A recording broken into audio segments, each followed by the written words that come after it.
What is up, everybody? Welcome to another episode of Limited Resources. This is episode number 573. My name is Marshall. I'm one of your Limited Resources, and joining me on the line all the way from Denver, Colorado, it's Luis Scott-Vargas. Luis, you still riding high off of leftovers, or where are we at here? No, I think I've had my last leftovers meal, but I did make a dish that Sam Pardee made for us this Thanksgiving. We did like a dish exchange. So like a contactless, like we dropped off and picked up food from Casa Nasty. And he made this like Moroccan chicken and rice dish, which had like cardamom and cinnamon and cloves, you know, like those kind of spices. Yeah. So I made that. I recreated it, and it was really good. Sam really nailed it. Mine was like not quite as good, but it was still pretty good. Is this the dish that has the like golden raisins in it? So I didn't put raisins in, but this is the kind of dish that has raisins or apricots or currants or, you know, that it has some kind of fruity. Next time I'm going to put probably like apricots that I cut in like maybe quarters or so, like kind of big chunks of apricot, because I think that they would add a good flavor to the whole thing. You know, that is a type of food that I don't get very often. Like, it's not in my rotation, but every time I've had it, I've been like, this is awesome. Like it's a totally, you know, it's kind of like the first time that you have like pho or something that has like a kind of a different flavor palette than what you're used to, but then like it's much deeper and has a lot more going on than kind of the basic stuff. So yeah, I'm a little jealous now. Sam Pardee bringing the heat, huh? Good for him. I can give you the recipe. It's actually really easy. I was quite surprised. Is it sauteed, or how does the rice? How do you bring it all together? I guess is what I'm asking. It's a one-pot dish. So you cook things, you know, you start with the onions, and then you take the onions out, and then you put in the spices and chicken and sear them, and then you add in the rice and water, and then cover it, and then it just comes out. Oh, that sounds awesome. You do have to pick out the giant cinnamon sticks and like the cardamom pods and stuff like that. You don't want those. Yeah. Well, that sounds great. I hope you had a really good holiday here for everybody in the States. We just celebrated Thanksgiving. Of course, it was a weird one given the circumstances, but hopefully everybody found some time to be, find some time to be thankful. We've got a top 5 show for you this week. It's top 5 limited heuristics. So we're going to go over top 5 of the top limited heuristics this week. Go ahead. Yeah, we'll get into it when the show starts, but I love heuristics. It's actually just one of my favorite words and concepts. So I'm excited for this one. It is. It's really great because it's where you merge the theoretical with the practical, right? Like, we can all sit here and talk about the theoretical parts of the game all we want, but when you sit down to play a game of Magic, you're still a human being and you still have to be able to implement these things. And this is how humans do that. So this is one of my favorite topics as well, Luis. Before we get into it, got to mention our sponsor, channelfireball.com. Make sure you head over to Channel Fireball for all of your Magic needs. Anything big going on over at CFB this week? I don't think I've got my email yet about that. I know that we just came off of the we had some Black Friday sale. Yeah, Black Friday sales and whatnot. One of the things that we're really pushing, and I think it is a really good fit for this holiday season, is the Ultimate Magic gift box. And there's a range of them depending on kind of what your budget is. And it's the kind of thing that's like not only a perfect gift if you know someone who is a Magic player that you want to just get a cool, like, you know, fun gift for, but it's also good for yourself if, you know, you're a Magic player who wants to kind of treat yourself. It's got packs and promos and promo lands and sleeves and deck box, playmat, all the kind of stuff that, you know, it's exciting to open, especially since, I think this is the kind of year that could use a little more cheer. Yeah, that's right. Right now, there's a 24-pack edition where you get a bonus foil soul ring, as well as all the extra stuff that you normally get with it. It's over $230 in value, and it's just $129.99. And that's the type of thing that you could get for yourself, right? Just, you know, if you want to have a cool assortment of Magic stuff show up for you, or, you know, for a friend or family member who either plays Magic or you're looking to get more interested in Magic, you could pick it up for them. So some really cool stuff there, available, over at channelfireball.com. If you do head over, make sure you use the the affiliate code LR, and that'll let them know that we sent you over, and we do appreciate it when you do that. It helps support the show. Beyond that, we've got Patreon. Patreon is, of course, the place to go to support the content creators that you love, the ones that help make your day or your week a little better. As everybody knows, making content is difficult. It is a job. It requires, consistency and persistence and creativity and all of these things that are hard to do, time after time after time. And one of the ways that you can help support us and other content creators that you love is via Patreon. It's really kind of been a great thing for content creators overall, as it allows some stability where sometimes content creation game didn't really have a lot of that before. So patreon.com/limited resources if you're interested in that. And then, of course, you get a bunch of little perks for being a patron of the show. And one of them is you get access to the Patreon feed. And that feed is where we post stuff about the show to our patrons. And some of the things that we post are the opportunity to ask questions on the show. And one of them, of course, is the Patreon question of the week. This one comes from Sam, who says, to account for small sample sizes, you have said to play by feel, as sample sizes are too small to achieve significant data directly from results. True. You have also commonly reminded us that adjusting play based on emotion is a dangerous habit. I agree with both sides, with both of these ideas, but they also seem to be saying the opposite thing. How do you draw the line between playing by feel and playing with emotion? Great question, Sam. Yeah, there's not an easy answer, because Sam is completely right. What we're saying, both, hey, don't be results oriented and take too much away from any given result, but also, you won't be able to play enough to actually get an overall sense. So you got to use your feel. Well, I mean, that's something everyone struggles with. You don't want to be the person who, you're playing your last couple matches before registering a deck for a PTQ, say, and you lose to red aggro twice, and you're like, you know what, I'm going to put 3 more red aggro cards in my deck. And then your deck is not where it needs to be for the actual field, which you kind of already knew. But likewise, you can't say like, hey, let me test the difference between 3 fatal push and 4 fatal push in my deck. You just don't get a good opportunity to do that. So sometimes in limited, you get a good rare or even an uncommon, and you're only going to play with like the rares mostly once or twice, depending on how much you draft. Mythics, you 0 to 1 times. And how they do for you in that one outing is going to bias you. But the best thing you can do really is to just try to get as much information from different sources as possible. If you watch streams, I mean, I'm always an advocate of watching streams, because if you watch Marshall or Ben or whoever stream, you'll get to see why they make their decisions, and not just the decisions themselves and the results of those decisions. And you'll get to see how it works out for them and what they say about it. Because if Ben drafts a rare, like maybe a controversial rare, and it goes poorly for him, but he thinks, you know what, I think that this actually is a pretty good card, you can take that away. You can look at that lesson and say, well, Ben's pretty smart. He knows limited. He thinks this is good. That should bias me towards thinking it's good. Though I did just see it go poorly, but he still thinks it's good. That's almost stronger evidence in some ways. So I think trying to get as much information from different sources to back up or contradict what you've seen yourself will help you reach a better conclusion. Yeah, I think it's also important to note here that we're not building up these models from the ground up every single time a new set comes out, right? We are heavily leaning on experience. Because if you look from set to set, well, a lot of things change. A lot of things stay the same. And there are sort of things that have been true of effectively every set that's come out for limited. And we are leaning on that knowledge and experience where, for example, let's say that they print a new set and there's the black common removal spell, right? It costs between 2 and 5 mana and it just kills a creature and maybe gives you some upside, depending on what it is. Well, the power level of that card will vary slightly from set to set, but it is very difficult to find a set where that wasn't one of the most desirable commons, if not the most desirable common. It's very common for that to be one of the better cards in the set. Now, it isn't always, right? But when it comes to me deciding if that card's good or not, I'm leaning on my prior experience quite heavily. I'm not saying, okay, I'm going to give it a shot, and okay, well, it happened to kill a creature this game, but we don't know if it will every time.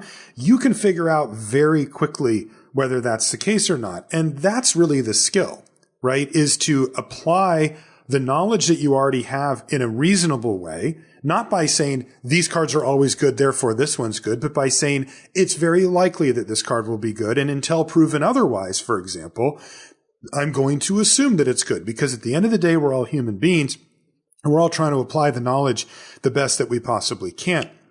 That is not easy to do. And that is a skill in and of itself, what Sam is bringing up here about being able to differentiate between these things. To me, it's about getting to the cards or the situations that raise red flags and developing the system in your mind that raises those red flags for you. Is this card highly situational and it just won me a game? I'm going to discount the fact that it won me the game by a bit because of how situational it is. If a card is generally very good, meaning that it can kill a whole bunch of different creatures, or it's a powerful uncommon that just, has great stats or whatever, we know what great stats look like. I don't have to build that up from the ground up. Then I will make assumptions based on that, again, until proven otherwise, but I'm going to keep my mind open the whole time. So you are trying to blend these things, Sam, and you can. You absolutely can, with the assumption that you will never get the complete answer, but that you have a lot of tools and a lot of history behind you to get you pretty close to that and then make adjustments as you go forward. That also is going to tie into some of the heuristics that we're going to be talking about today as well, because applying a heuristic is just as important as learning it in many ways. The first step that you do with any heuristic, and we should define this up front, Luis, before we get into them and kind of have people understand what we're talking about with it. Mm-hmm. I was looking forward to defining heuristics. Okay, yeah. So why don't you do that first, and then I'll talk about applying them. So when I say heuristic, basically the best definition I can give you is rule of thumb. And so I'll read you the dictionary definition as well. A heuristic technique or heuristic is an approach to a problem solving or self-discovery that employs a practical method that is not guaranteed to be optimal, perfect, or rational, but is nevertheless sufficient for reaching an immediate short-term goal or approximation. To translate that That's a magic, great definition. Yeah. Yes. This is a rule of thumb that is mostly right and can help you shortcut your decision making. There's some positives and negatives. The positives, I think, are pretty big, which that you can pack a pretty good, big, complicated concept and boil it down to what should I do most of the time when faced with these situations. And when you don't know the answer, the heuristic can help you. It also can help ease the decision-making load. I mean, you don't really have to think too hard about 1 land or 7 land hands, because you have a pretty good heuristic that you should keep between a 2 and 5 land hand. We'll talk about that as a heuristic later. And that's to kind of make it so you don't have to go derive from first principles why you shouldn't keep a 1 land hand, right. Or whether you should play when you have 3 mana, whether you should play a 3 mana spell or a 2 mana spell. Heuristics can really help you not have to sweat the small stuff in some ways. The downsides, though, is there's a reason it's a rule of thumb, not just a rule. There's a reason that these are mostly right, not always right. And there will be times when you have to make a play that clashes against your heuristics. Heuristics can, of course, lead you down the wrong path when that happens. But what we're going to talk about here in our top 5 is these rules of thumb that generally serve us well, and then also when to know to break them, when to not go down that path, when to look at this heuristic and say, yes, that's mostly correct. This is the 10% of the time or 5% of the time that I should do something otherwise, that I should keep the 1 land hand, that I should play a 2-drop instead of a 5-drop when I have a 5 mana available. And sometimes you just have to do that. And we'll talk about kind of those exceptions as well. Yeah, the two things that come to mind as they relate to the podcast. So one of them, another way to frame what Luis was saying, and Ben has said this, Ben Stark, when he's been on the show and when I did that special edition of LR with them as well, he mentioned this, which is that, most good Magic players, like players that you would consider to be a good player, they play largely by heuristic in that they understand the correct play, which means that it's correct usually, say 80 to 85% of the time.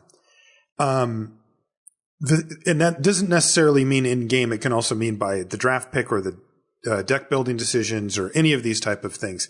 They know and have taken the time to learn and absorb sort of the basics, if you want, of a high level Magic player. And the question really comes up with, well, at what point do you break from that? Right. And that's where you separate out the elite players when you see them take a totally different angle that most players would take the solid accepted line of this is how this is supposed to go. And instead, now all of a sudden they're taking a totally different angle. So that's just, again, a way to sort of accentuate what Luis was saying. The other side of it, though, the word that really stood out to me from the definition that you just read, Luis, was practical, right? And that to me strikes at the heart of what we try to do here on LR, right? We do like to talk theory because it is important to understand the underpinnings to the actions that you take. But humans have a really difficult time applying theory in real life situations. It's not always obvious how the theory translates to what that means to what you're doing. And one of the things that we try to do on the podcast is, we'll talk theory when we think we need to talk theory, but we love giving you takeaways, right? We don't want it to be that we have an hour-long conversation about some theoretical strategic concept, but then you're actually sitting down to play Magic and you go, I don't know what I'm supposed to do here.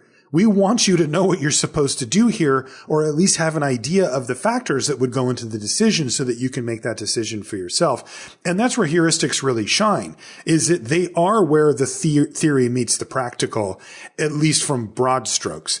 And that is what makes them incredibly useful. Your goal as a Magic player should be, you start out as a beginner, you have no clue about the heuristics or anything, and you're basically just making guesses.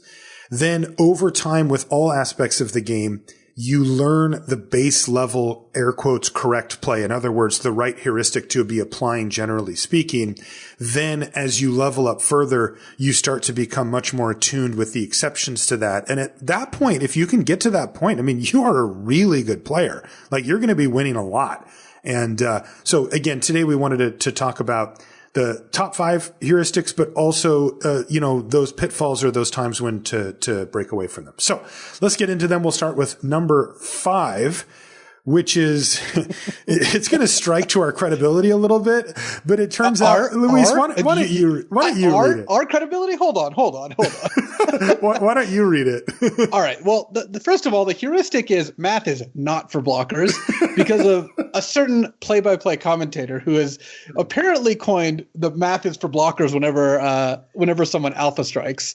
So the reason I want to talk about this is because it's actually the opposite. And I understand why you would say that, because it is a good line. I love it, actually. Mm-hmm. I say it all the time on stream, but it's a joke. And I wanted to kind of clear it up. Math's for attackers. The attacker is the one who gets screwed more often in Magic if they didn't think things out, because they have to commit to something, and then the blocker the person on defensive gets to decide. Plus, Magic rules favor the blocking player. The reason is they get to double block. Mm-hmm. You don't get to double attack. That's just not how it works. So, just to make it a very simple example, I've got a 5/5 and 2 3/3s out. You have a 5/5 and 2 3/3s out. If I attack with everything, both of the 3/3s double block the 5/5. The 5/5 blocks a 3/3. You traded a 3/3 and a 5/5 for a 3/3 and 3 damage. Not a good deal. Not a good deal. You've lost a lot of board presence there. And this is the exact situation where you have equal forces. So, in general, the defensive player getting to double block or strategically lets things through to eat smaller things means that they have all the choices in that scenario, and they're the ones who come ahead. That's just the way the rules are. So math is in fact for attackers, and I don't want people to hear that phrase, as funny as it is, and end up in a spot that they have got a bunch of creatures, the opponent's got a bunch of creatures. Oh, well, math's for blockers, attack with everything. And yeah, look, sometimes you have to do that. Sometimes you know that you're at 1 and they have a 1/1 unblockable. They have an invisible stalker, it has hexproof. You know you're dead. You swing for defenses, or you know that your opponent might not even know this. You've played some effect that lets you look at the top 3 cards of your deck, and you know that there's no help coming. Your brainstorm locked or something. So you just attack with everything because you're dead otherwise. But in general, before committing to a big attack, you should do your best to figure out what the blocks are going to be. And keep in mind, if you have a combat trick, obviously they don't know that. They might play around it, but they don't know it for sure. They could have combat tricks or removal. A really good example of a heuristic, by the way, is let's look at the baseline scenario. Your opponent has a 5/5, and you have out a 4/4 and a 1/1, and they're at 1. Should you attack? And often the answer is going to be yes. Yeah. Get in there. Because they're dead. But if they have a removal or bounce spell, of course they own you, right? They block your 4/4 and kill your 1/1, or block your 1/1 and kill your 4/4, whatever it is. You end up with losing everything. And when you look at that, well, there's no real good heuristic there because it just depends on like what I know about their deck. How much instant speed stuff do they have? How much mana do they have untapped? Is my deck full of shocks? So if I just draw one, I win. So maybe I shouldn't risk it all here. Am I at 5? So I'll lose if there's a backswing. On the other hand, what if I'm at 1 and I know they've got a bunch of shocks? Then I'm just going to attack because, I don't want to, like, I'm just dead to so much anyway. Mm-hmm. But the point is you should be the one figuring that out and making that decision. Don't throw up your hands. And in general, don't throw up your hands and just not know what's going to happen when you take an action in Magic. You should do your best to always have a plan for what's going to happen. Yeah, and I can tell you that, this is a difficult part of the game. Like, for me, this isn't the fun part of the game. Like, it feels like doing homework to me to have to map out everything that my opponent's going to do. It's interesting because I know a lot of players really love that part. Like, a lot of players are like, that's what Magic is. Like, it's figuring that out. But to me, it's not. Because, from my perspective, I like games that have unknown information, a lot of it. In fact, I prefer games that have more than less. And when you're doing combat math on the battlefield, it's all just known, right? There's no strategic thing to be gained there, right? It's like, it is what it is. And it's just somebody has to figure it out. And yeah, of course, the math is for blockers is more when you're forced to make the play and it's like, I might win here, but I'm not going to bother figuring it out because I have to make the same play no matter what. So we'll let them figure it out. But the interesting part is what you said, Luis, when it comes to, are you being lazy, right? Are you using funny little terms like math is for blockers or things like that to not take the time to really figure out what the actual situation is? And I mean, if you're being lazy, it's a leak. I mean, it definitely is. I know that I can be that can happen to me where I can go, I'm sure I'm good here, like intuitively. And usually I'm right because I've played a ton of Magic, but like sometimes it's like, oh, if I would have done the math, I would have realized that like it was a lot closer than I thought or I wasn't good here. So make sure that you're staying diligent if your goal is to try to win as much, then math is in fact not for blockers. So maybe this is becoming a limited Mythbusters part 2 here, Luis. We're going to go after it. But we're busting a myth that someone started. We'll just leave it at that. All right. What about number 4? Keep most 2 to 5 land hands. I alluded to this before, and the message I want to get across is not keep every 2 to 5 land hand. That's not how your heuristics work, of course. But what I want to get across is that in limited, your bar for mulliganing should be fairly high. Mm-hmm. If someone watches a lot of constructed and then watches a lot of limited, they will be struck by how much worse the limited hands seem to be that get kept. 5 land, 2 spell hand with like a 3 and a 4 drop, or a 2 land hand that if it doesn't draw a 3rd land is in big trouble. You tend not to keep those hands in constructed, but bear in mind constructed's made of well-oiled machines that come out every game, firing on all cylinders and if you don't have a play on turn 2 in most formats, your hand is probably not great. In limited though, it's like the opposite where mulliganing is something to be avoided at pretty high cost because even with the London Mulligan, which I maintain is great for limited and actually pretty harmful for constructed, in limited being down a card is pretty bad because you could be expected to go through and cast most of your cards, if not all of them, every game of limited. What I mean is there's not that many games of limited where you die with 3 spells in your hand that you didn't have the time to deploy. Mm-hmm. And when that happens, that either means they had a really good draw or you had a really bad draw. But most games of limited last until around turn 7, 7 to 8. And most people get to have at least the option of playing all their cards. Maybe they have a 7 drop they don't get to, or maybe they've got 2 5 drops and the game ends before they cast both. But for the most part, card quality and card quantity are both very important in limited, whereas in constructed, quantity is a lot less important than just making sure your draw quality is high. Right. So I really want to urge people to keep most 2-landers, basically a 2-lander that if it draws any 3rd land. So I'm not talking about a swamp 5 red card hand. I'm talking about swamp mountain, 5 black and red cards, 2 of which cost 3 mana that are decent. And so let's say 2 3 drops, a 4 drop, a 5 drop, and a combat trick that's not going to be relevant yet. and a mountain and a swamp, I'm going to always keep that on the draw and probably always keep that on the play. You're just pretty likely, especially in Zendikar Rising, by the way, where you frequently just have 20 lands in your deck, to hit. And the odds that your 6-card hand doesn't need similar help is just not that high. Like when you mulligan like a 2-lander on the draw, what are you hoping for out of a 6-card hand that you don't need to draw something at some point to have your hand be good? Like you're always going to need some help. So yeah. I don't think most people are mulliganing 3 and 4 land hands very often, so I'm not going to press on that. But in general, if you've got a couple good spells in your hand and a couple land, between 2 and 5, I really think that you'll win more unlimited if you tend to keep those as opposed to mull looking for a really optimal draw. The rules change a little bit here based on deck quality, by the way.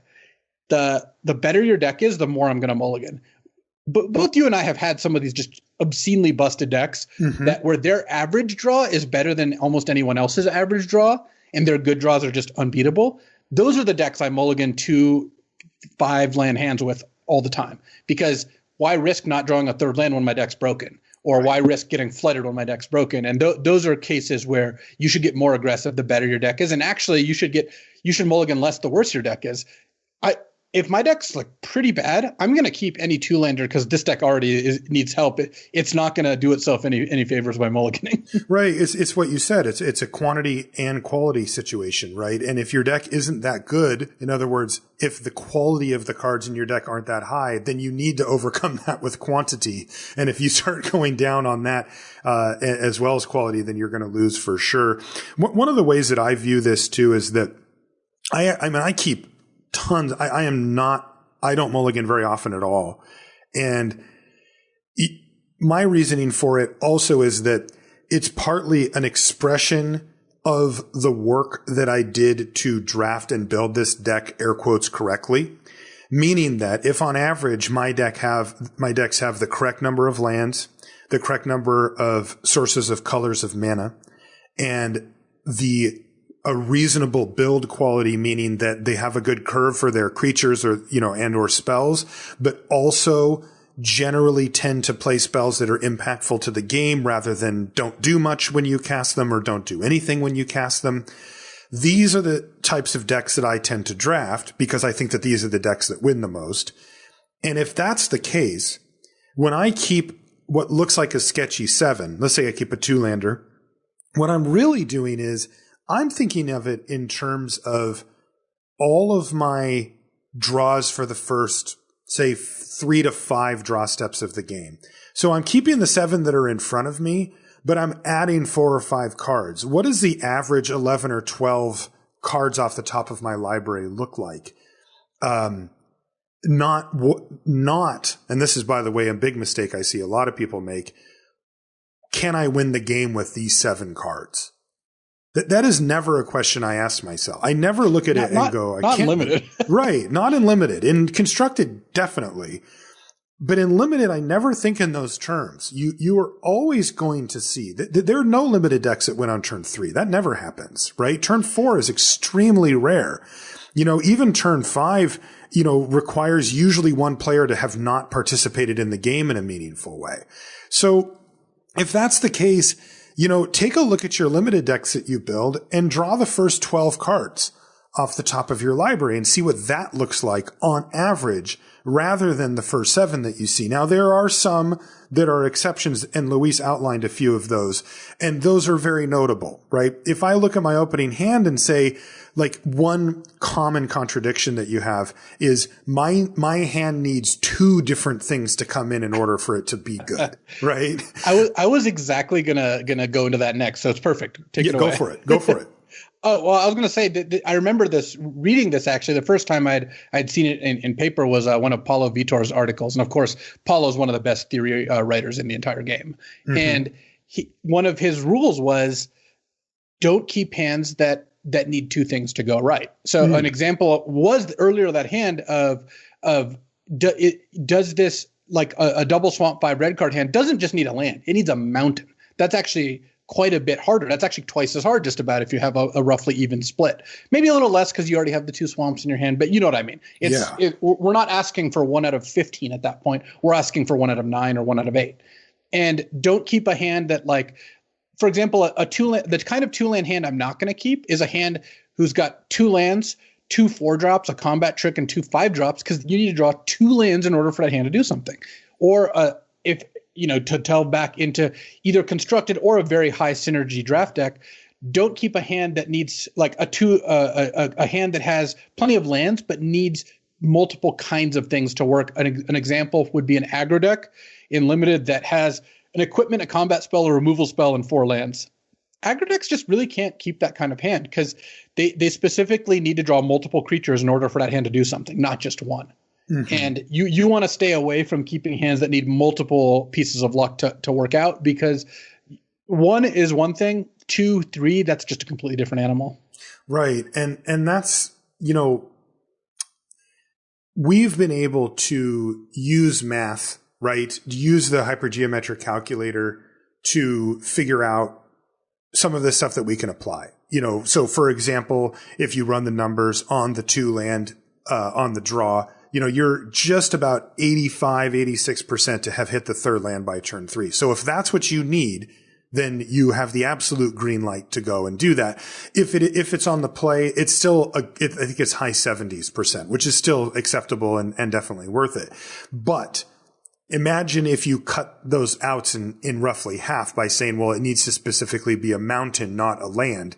Well, that's going to dramatically affect your percentages there, and you may not want to do that unless you really feel like you have a chance to actually win the game by hitting that. So yeah, keep most of your 2 to 5 land hands. Have some faith if you are putting time and effort into your drafting and deck building to put together solid, playable, consistent decks. Give your deck a chance to show you that it's good, because the last point I'll make here on this is the reason I brought up the idea of cards in your deck that have impact on the game when you cast them and a good curve and things like that are that you absolutely can get mixed up in this if the cards in your deck, let's say you're like, well, I just need to draw any 3-drop off the top of my deck and then I'll be good to go, right? And you draw it and cast it, and it's like an equipment, right, that requires a bunch more mana to actually do anything, or requires that you have an attacker or something like that. Or it's an artifact that makes mana or doesn't do anything else, right? Or it's a midnight clock or something, right? It's something that you can play and that can have a big effect on the game at some point, but not necessarily when you cast it. If you have too many of those cards, if you are too far into the world of cards that don't actually do anything when you cast them, well, your hands get worse. Because if you draw those 3-drops, you still aren't affecting the board. And let's just say that on average, your opponent plays a 2-drop, a 3-drop, and a 4-drop creature. Nothing special, right? A 2/2, a 3/3, and a 4/4, something like that, right? How are you going to combat that? That's sort of the baseline stance. If my deck or whatever can't tussle with that particular curve out, then, I think I'm in a lot worse shape. And that leads to more mulls and stuff. Okay, let's move up to number 3 here, Luis. What's number 3 on our top 5 limited heuristics? Play instant speed removal on your turn. Ooh, a little curveball there. Yeah, this one's good. And so what we're trying to address here is, as we talked it through, it's not just that sometimes when you have an instant speed removal spell, you should play it on your turn. It's that when you look at it, it actually more often than not, I think, means that you should be playing that on your turn while your opponent has less opportunity to do something about that. So let's walk through what we mean here. Your opponent's tapped out. They just tapped out for a 4-mana 4/4. Pretty good card, right? And you on your turn, you've got a 5-mana removal spell. And it's an instant. And when deciding what you should do there's a lot of things you should factor in. But in general, you should just kill it right away. And here's the reason why. Imagine this 4/4. Let's say you just pass the turn with this, this 5-mana removal spell in hand, whatever it ends up being. You're going to let your opponent untap. They're going to draw a card. So now not only do they have a new card in their hand, they also have now their 4 mana. They play a land 5 mana, and then they attack you with their 4/4. Well, what are you going to do? You're going to spend 5 mana and try to kill their creature because you don't really want to take 4 damage. You have a synchronized spellcraft. That's the card we're going to use from now on. Mm-hmm. And imagine that they then play a pump spell or a counter spell or something that gives hexproof. Like, you just get completely blown out. Right. And for what benefit? And you also have to ask yourself what benefit. And let's even switch. Actually, let's switch the removal spell back to just a generic black removal spell. because like a finishing blow of some kind, 4 and a black, kill a creature, whatever. Because there you don't get blown up by pump spells. So you're playing against red green. You're not that worried. That it's not as bad. But if your plan for killing their creature is if they directly attacked without casting spells, I would have to use this, or otherwise I'd take damage. You're not really getting much by waiting. All you're doing is giving them an opportunity to destroy you, to have an answer, and often an efficient answer or a card advantage based answer, because those kind of narrow cards tend to actually even give you more of a benefit when they work. Right. So at face value, the deal that you're really agreeing to is I'm going to pass the turn. If you play a land and attack me, I'm going to take it. Right. I'm going to take 4 damage, which is a lot. And then I'm going to see if you cast something better. And on end step, I will either kill your 4/4 or I will kill the better thing, right? That's what you're giving up. And in truth, that's way too much to give up, right? A full attack step and the 4 damage is a lot. So to give you an example of where it would be okay to wait, imagine you had to eliminate in your hand. 1 and a black, kill a creature that costs 3 or less at instant speed, right? Or a planeswalker, but whatever. Your opponent has a 2 mana 2/2. On your you play your second land and you pass with Eliminate up, and often I'll just take 2 in that spot because Eliminate can kill 3 mana creatures. And what if they play a 3 mana 3/3 or something better? Yeah, really plausible. Often happens. You should definitely wait, and I would highly recommend doing so.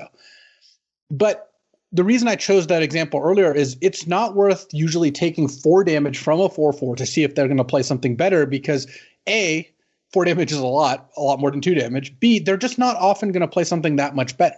Unless you specifically know they have something that you want to kill, that's a different story. But in general, you're getting more out of using your spells when they can't respond to them than you are out of keeping that instant speed option going. Let's walk through some of the times the heuristic goes wrong. You're playing against a deck with auras and equipment. There, I'm more inclined to wait, because that's a really big reward. If you wait on that removal spell and then they just spend even 2 mana on the Scavenged Blade, which they then equip to their 4/4, and you kill it, they're out that 2 mana plus 3 mana in the future. So that's a pretty big swing. Obviously, if they put an aura on something, you get a huge advantage by killing it.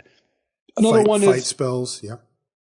Another one is if you're going to plan on doing some blocking, even if you think you're going to use the spell, it actually can be good. Because imagine this scenario: they've got a 4/4, you've got a 2/2 and a 3/3, but you're actually going to want to use your removal spell anyway because you want to keep both your creatures alive. Maybe you've got a party card that you want to play the next turn or something.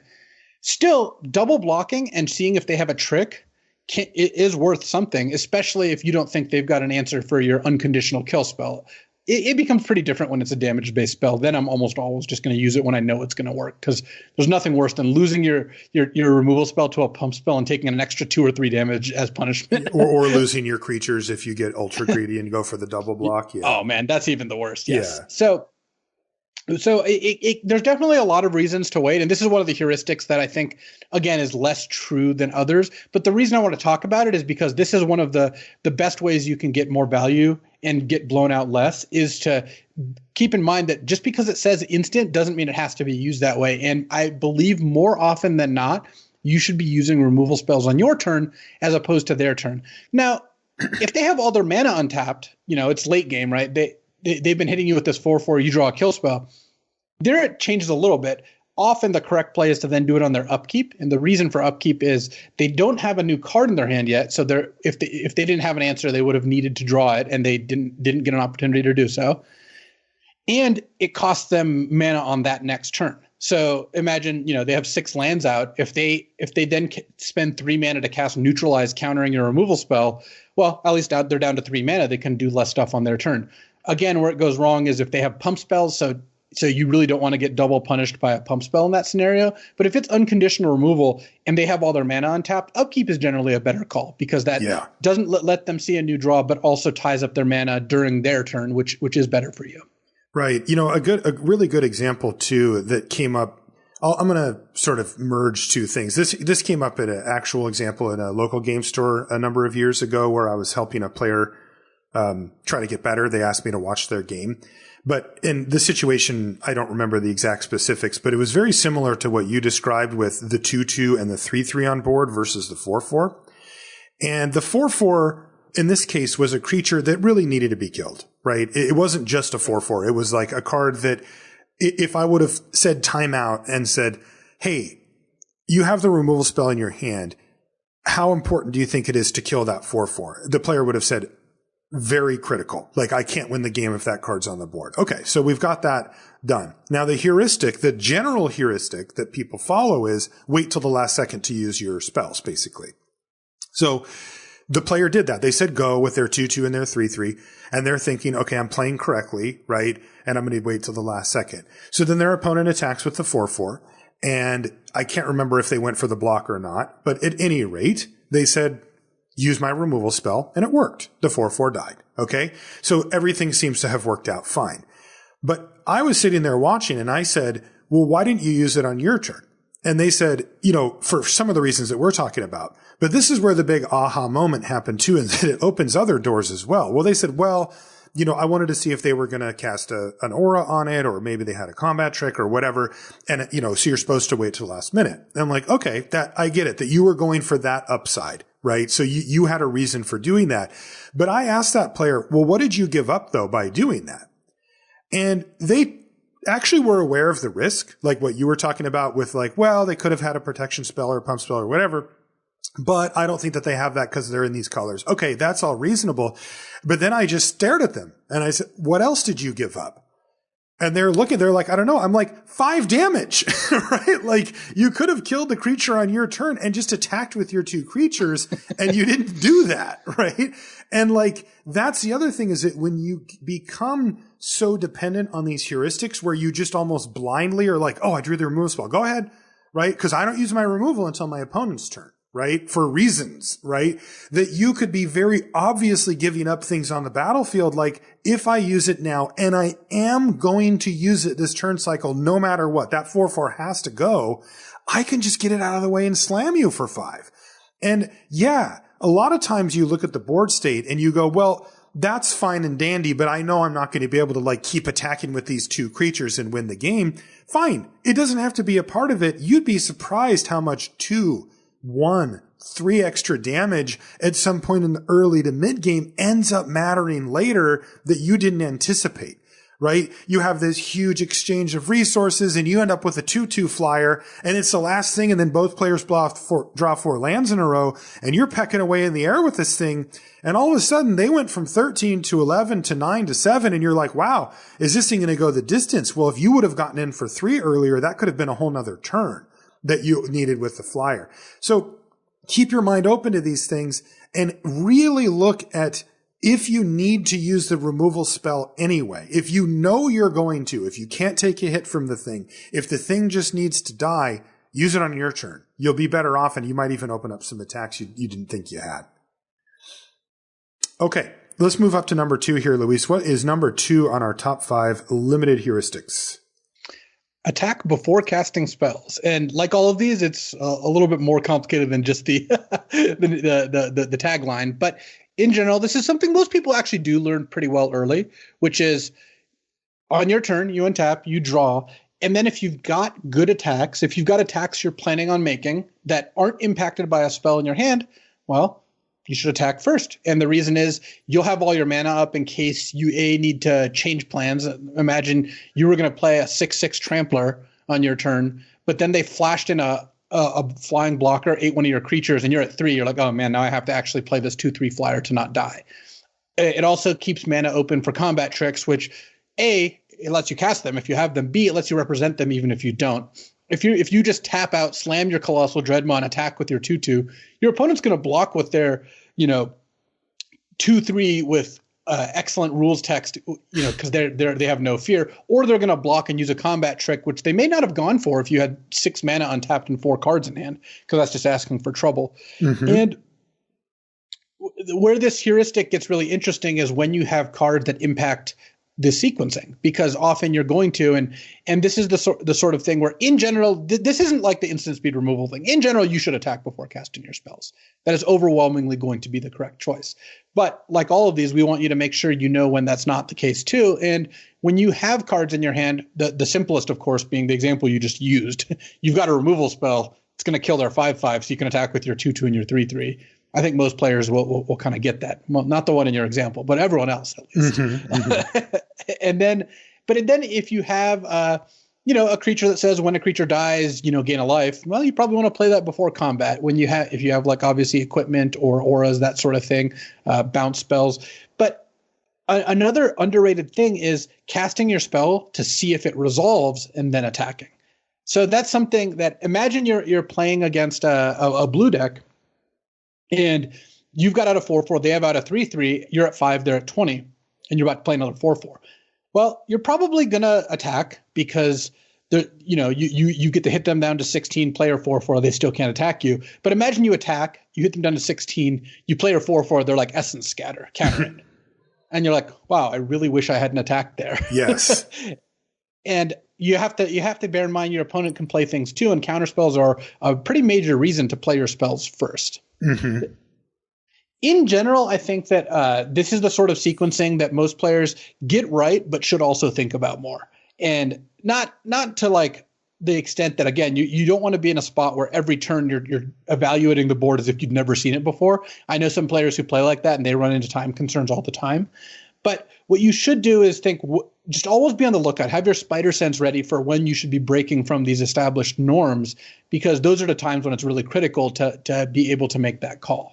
Right. I mean, because we're speaking to what we perceive as our average viewer, right, who plays Magic like routinely, right, and is looking to improve their game at doing so, and is some range between, beginner-ish to, late stage competitive player, right? It's a very wide range of players that we try to talk to on the show here, because, we want, if you're new to Limited or new to Magic, we want you to come here and listen to us. And yeah, we know it's a bit of a deep dive, right? We use the terminology that Magic players use, and we do make assumptions that you've, interacted with the new set or something like that.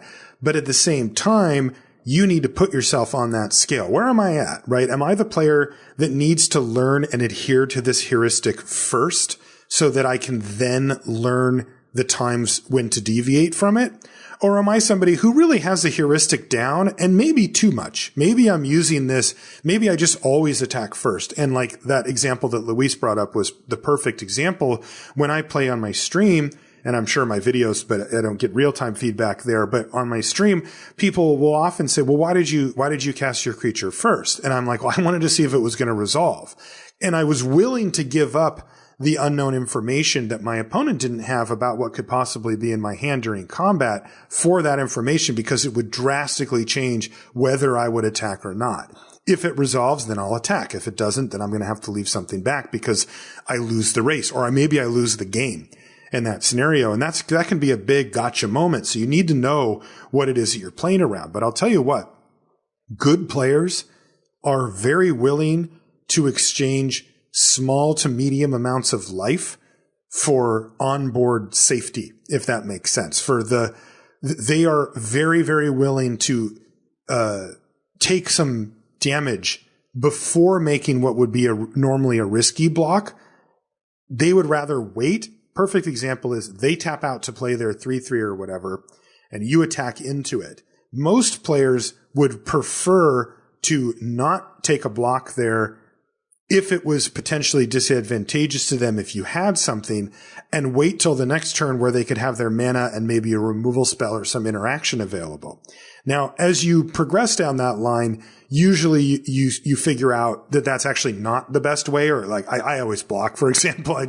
I'm a big calling station when it comes to those type of scenarios, because you actually recognize that the feeling that you get when somebody has a pump spell is usually not as bad as the fact of what actually happened, which is that they used a card and some of their mana on their turn to take out one of your cards, which is an acceptable trade in most scenarios. But many, many, many players will say, I'll just take it this time, then I'll untap, get my mana, play my land, I've got my removal spell, now say go, and now come at me. You attack into my creature, and it's all safe. And if you just tap out for some random creature that doesn't do anything else and then just send it in, you're giving that player perfect information. They just get to make the best possible decision without having to factor for unknown cards in hand. And that gives them a big edge. I mean, I know for me, I love it. Like when people tap out for something that doesn't really matter and then attack, I'm like, oh, well, this is an easy decision. right? It just gets boiled down to, do I want to make this trade or this exchange or not?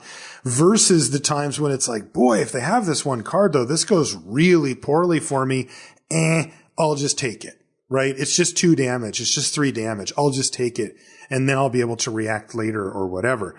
So really, you should be very, very aware of that, because if you're making good players' lives easier, you're giving up a lot. It is really tough to beat good players when you don't at least take the approach of, you don't know what I have and I could have something. So now make a decision, right? And that's what this heuristic really helps you avoid. Okay. Number 1, Luis, this is number 1, but it's also like so heavily weighted. Like this to me, I wouldn't be shocked if you could gain more win percentage by following this heuristic than all the others combined. I mean, the number 1 was literally why we did our first heuristics episode. Yes, exactly. So what this heuristic is use all of your mana every turn. And to show you how deeply ingrained it is, I could show you me and Marshall watching someone play and them tapping 4 mana to play a 4-drop when they have 5 lands out and their hand is like a 5-drop and a 2-drop. And we would, the pain and, you know, anguish in our faces would tell you everything you need to know. It really hurts me whenever I have to use my mana inefficiently. I had a cube game the other day where they played something I just had to kill, and I had 6 lands out. My hand was 2 6-drops, a 2-drop, and like a 5-drop, and I had to play the 2-drop to kill their.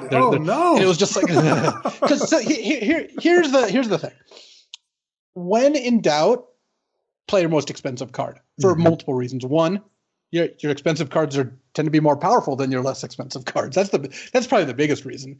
Why would you play a 5-mana 5/5 when you could play a 6-mana 6/6, right? When you have 6 lands. The second is the mythical double spell turn. And we talk about this a lot, but part of the advantage aggro decks have, and part of what you're striving for by taking cheap, efficient cards, is breaking serve. Because in a normal game of limited, someone plays a card on turn 2, maybe not always, not every deck has a lot of 2-drops, but they almost always play a card on turn 3, play a card on turn 4, and then maybe play a card on turn 5s, or sometimes on turn 5, you start to get into double spell territory. But imagine if you're the first person to start playing 2 spells a turn, you'll easily outpace your opponent, assuming that those cards are somewhat reasonable, right? So you both play 2-drops, you play a 3-drop, but then on turn 4, you're like, spend 2 mana, pacify your guy, play another 2-drop. Or this is part of why we're high on like Bubble Snare, for example. On turn 5, Bubble Snare their creature that attacked you for 1 mana, and then spend 4 mana to play a 4-mana creature. And look, the way Magic sets work these days, 4-mana creatures brawl. Yes. If you're spending 4 mana on a creature, you're getting like a 4/3 with an ability is baseline. Like you're not doing much worse than that. Right. We're not in the world of 4 mana 3/3s being playable anymore. We're in the world of 4 mana 4/3s or 3/4s being marginal, and the average being around a 4/4 or a 3/4/4/3 with some like minor upside. Right. So getting to cast one of those in the same turn that you killed their 4-drop or 3-drop is huge. And by using all your mana every turn, you can maximize the chances of that happening. There's a reason that example pained me so much. It's because under normal circumstances, I would spend 6 mana to play a 6-mana play, and then next turn play my 7th land and play a 2-mana play and a 5-mana play. And we were talking cube too, where every card is just a banger. So just getting to play 2 of them is just so huge. It's part of the reason that Rift and Cloudskate is quietly one of the best cards in cube. That's right. It sets you up for that double spell turn. But I really can't stress enough how often using all your mana is just the right play. It's just wild. This is the heuristic I find that holds true, I think, the most. Attacking before casting spells is close because you almost always want to do that, but using all your mana every turn is close, and also I think more useful, because once you learn to attack before casting spells, you kind of learn it. It's not that difficult, but people still have a really hard time deciding which cards to play every turn. And if you follow this rule of thumb, it's just going to give you so much more efficient and so much more value. Yeah. It's weird because, when this does come up, usually when people break from it, it's because they feel like there's a card that will have a better impact on the game in that moment, or that they need to cast that moment, though it might be cheaper. And usually they're wrong, right? I know, that's the crazy part. Right. Like, and oftentimes you can see where it comes from, right? You can see the baseline thinking. Like, for example, your opponent plays a very good 4-drop creature. And on your turn, you can play your 5-drop, which doesn't interact with it well, right? Let's say it's some ground creature, but they played a really good flyer.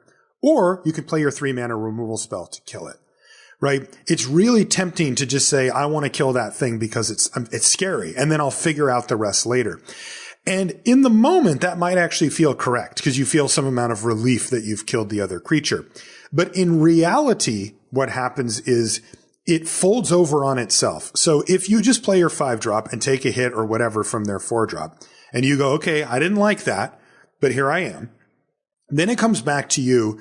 Now you can use your removal spell on their good thing. So it still went away, and yeah, you took a hit for it, but what you got was now your 5-drop gets to rumble. Now you get to start hitting with it immediately or doing the thing that it does immediately, and you get free rolled on the opportunity to have drawn a 2 or a 3-drop yourself to cast in conjunction with your removal spell, where you get that double turn or that double spell turn. And now all of a sudden you're like, I am so far ahead on board, right? Like I have deployed my stuff. And in the world that we live in now with limited, where the cards are really powerful. I mean, power creep isn't just at the mythic level. It is across the board. And there's been an impetus on playables in limited. We see very, very few cards now, especially at common and uncommon, that are just unplayable, that you would just literally never see or figuratively, there's always some spot, but basically you would never ever see them in your deck. There are even the worst commons. The third worst common is often a 3/2 for 3 with a little bit of upside that you just don't happen to want very often. You need to be doing things all the time. You do not get a break from your opponent very often where they're not doing that much. And then the arms race becomes, well, who does more in the time frame that we've been given, which is, like Luis was saying, call it 8, 9, 10 turns or whatever. How many times do you lose a game where you hit your mana, but you couldn't deploy, your opponent is on 1 or 0 cards in hand and everything's on the battlefield, and you have a really good hand, but you've only cast 2 spells and they've cast 4 or 5, right? You lose that game a lot because spells are relative to their casting cost these days, and even the 1-drops pull their weight as far as being worth 1 mana. If you're the player that can deploy everything quickly, you often have a big advantage.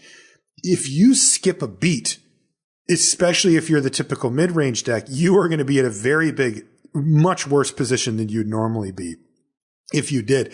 One way to view heuristics in general, and this is the one that it's most typified on, is if you always did this, you would be better off than if you tried yourself to, without the proper training or experience to differentiate when it was correct to do so and when not.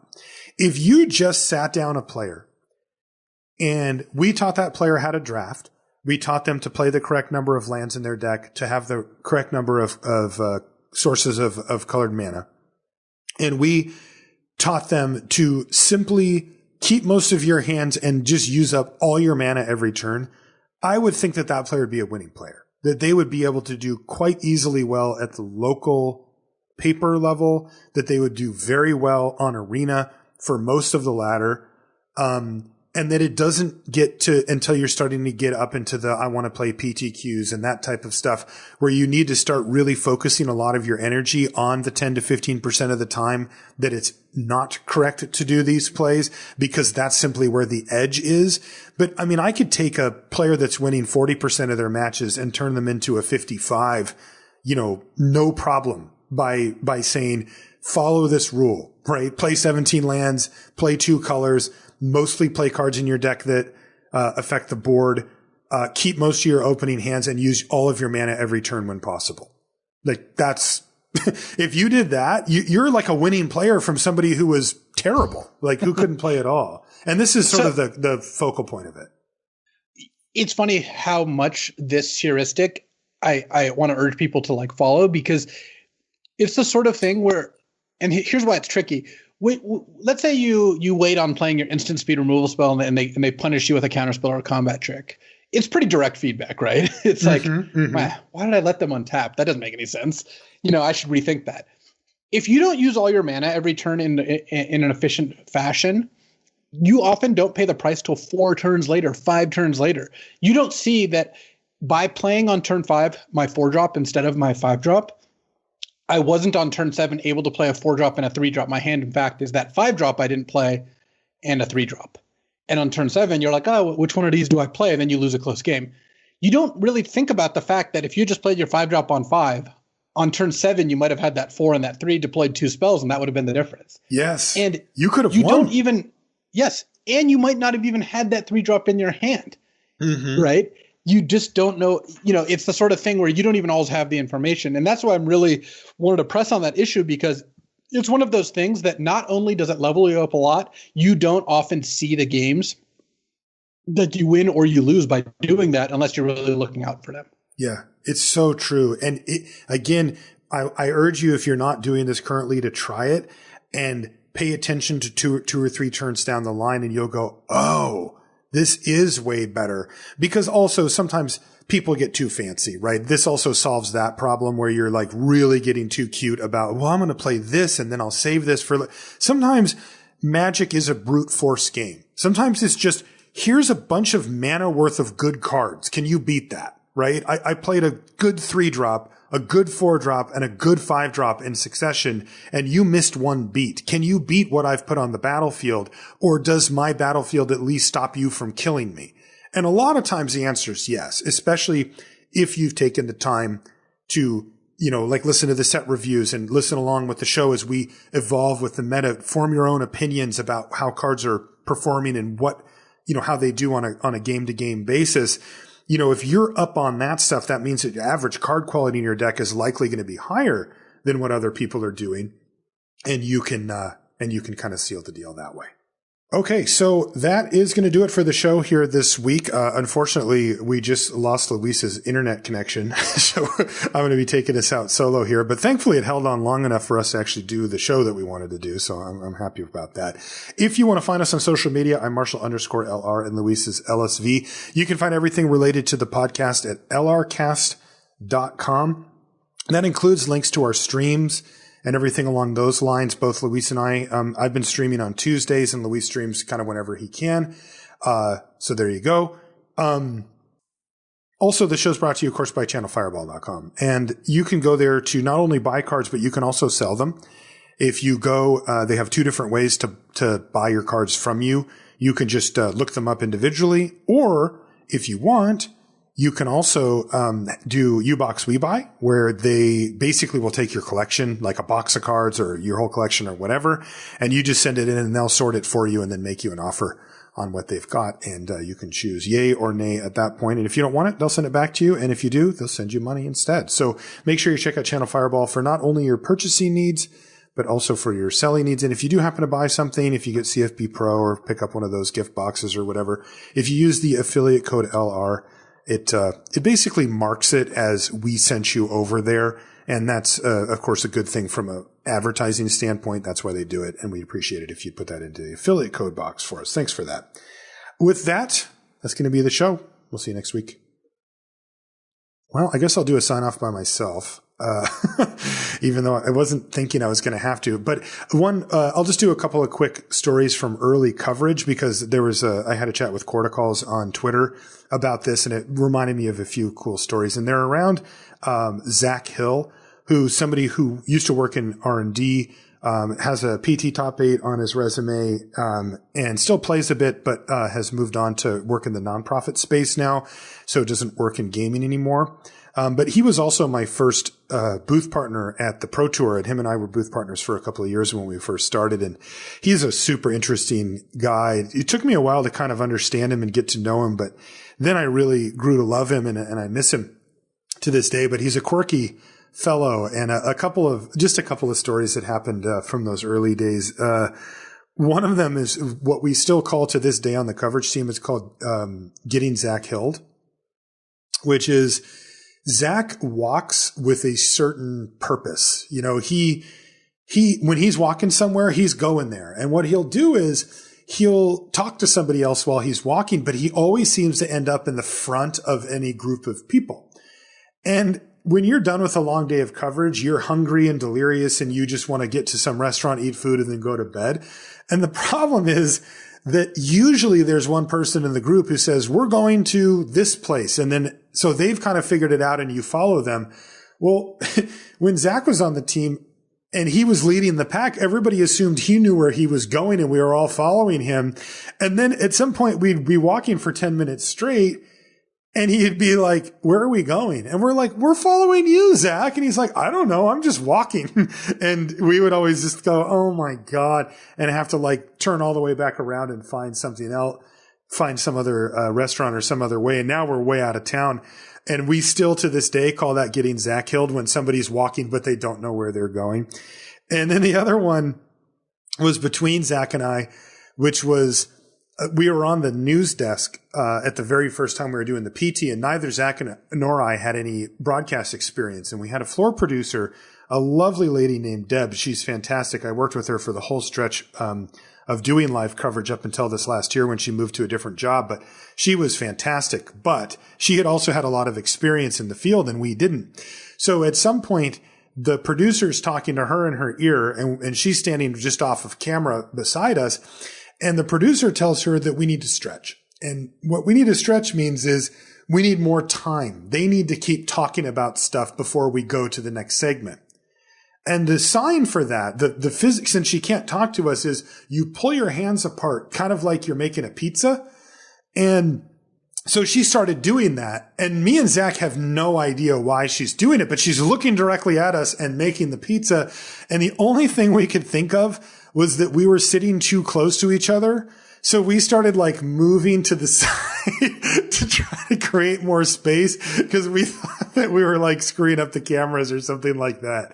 So it turns out that's the universal sign for stretch, not move far apart from each other. And Zach and I had to learn that lesson together.